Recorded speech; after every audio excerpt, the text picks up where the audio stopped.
नागपूरच्या ऐतिहासिक अंजुमन हामी-ए-इस्लाम या संस्थेतील शिक्षक भरती प्रक्रियेबाबत गंभीर आरोप करण्यात आले आहे। संस्थेत शिक्षक नियुक्ती प्रक्रियेत मोठ्या प्रमाणात अनियमितता झाल्याचा आरोप करत स्थानिक नेत्यांनी संस्थेच्या कार्यकारी अधिकाऱ्यांना घेराव घातला। नागपूरच्या ऐतिहासिक अंजुमन हामी-ए-इस्लाम संस्थेतील शिक्षक नियुक्ती प्रक्रियेवरील वाद वाढत चाललाय। काँग्रेस अल्पसंख्याक विभागाचे अध्यक्ष वसीम खान आणि अनेक उमेदवारांनी संघटनेचे कार्यकारी अधिकारी अनीस अहमद यांची भेट घेतली आणि शिक्षक भरतीमध्ये घोटाळ्याचे आरोप केले।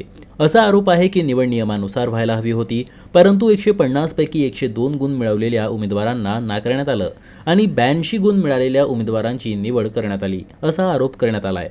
अनेक वर्षापासून संस्थेत सेवा देणाऱ्या शिक्षिका रुखसार नाज आणि नुरसाबा अन्सारी यांनीही त्यांच्यावर अन्याय होत असल्याचा आरोप केला। मौखिक स्वरूपात त्यांना नोकरीवरून काढून टाकल्याचं सांगण्यात आलं। मुळात त्या लेखी कंत्राटानुसार काम करत होत्या, त्यामुळे नियमानुसार त्यांना लेखी स्वरूपात याबाबत कळवण्यात यायला हवं होतं, असा मुद्दा मांडण्यात आला। मैं पिछले 4 साल से यहाँ पे काम कर रही हूँ हामी इस्लाम में।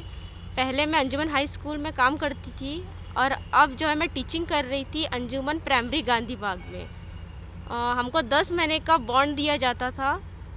अभी जो शिक्षण सेवक जो टीचर्स है उसका इंटरव्यू लिया गया, उसमें पहले तो हमको तरजीह नहीं दी गई क्योंकि हम पहले से यहाँ पे टीचिंग कर रहे थे।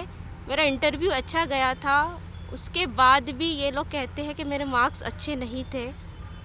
और अब हम मतलब हमारा ड्यूरेशन पीरियड जो है हमारा 25 अप्रैल को ख़त्म होना था, तो ये लोगों ने हमको पहले ही जनवरी में टर्मिनेट मुंह से बोल के टर्मिनेट कर दिया। मैंने यहाँ पे 2 साल बोर्ड में पूरे 100% रिजल्ट दिया, बहुत अच्छा रिजल्ट दिया। अब जब भर्ती हुई परमानेंट तो यहाँ पे 3 मराठी टीचर की आवश्यकता थी, तो सबके पहले जो भर्ती करने का अधिकार शाला समिति को होता है, तो यहाँ शाला समिति के सचिव यानी कि मुख्याध्यापक ये वगैरह मौजूद नहीं थे और कोई दूसरी ही इनलीगल कमेटी ने ये इंटरव्यू लिया। ये इंटरव्यू लेने के बाद में जो कैंडिडेट सिलेक्ट हुए तो तीनों के तीनों कैंडिडेट जो है वो अपात्र है। इसमें से 2 कैंडिडेट ऐसे जिनका मराठी है ही नहीं। बीए में जो आपको सब्जेक्ट पढ़ाना है वही सब्जेक्ट टीचर का अगर बीए में वही सब्जेक्ट नहीं है तो फिर वो कैसे क्वालिफाई होगा। इसलिए मैंने जब और टटोला तो तीनों के तीनों जो उम्मीदवार है तीनों भी अपात्र दिखाई दिए। पवित्र पोर्टल के हिसाब से यहाँ वैकेंसीज निकली थी, जिसमें रूल है पवित्र पोर्टल का, जिसका कट ऑफ ज़्यादा है, जो मेरिट में है उसी को सिलेक्शन होता है, जिसको ज़्यादा मार्क मिलते हैं उन्हीं का सिलेक्शन होता है। यहाँ ज़्यादा मार्क जो कैंडिडेट को मिले उसका सिलेक्शन नहीं करते हुए किसी और का जिसको कम मार्क मिले उसका सिलेक्शन किया गया। वैसे ही और भी जो मेरे साथ टीचर्स है वो आई थी, ये 4 साल से यहाँ काम कर रही है। इनका एक बॉन्ड रहता है, हर साल 10 महीने का बॉन्ड बनता है।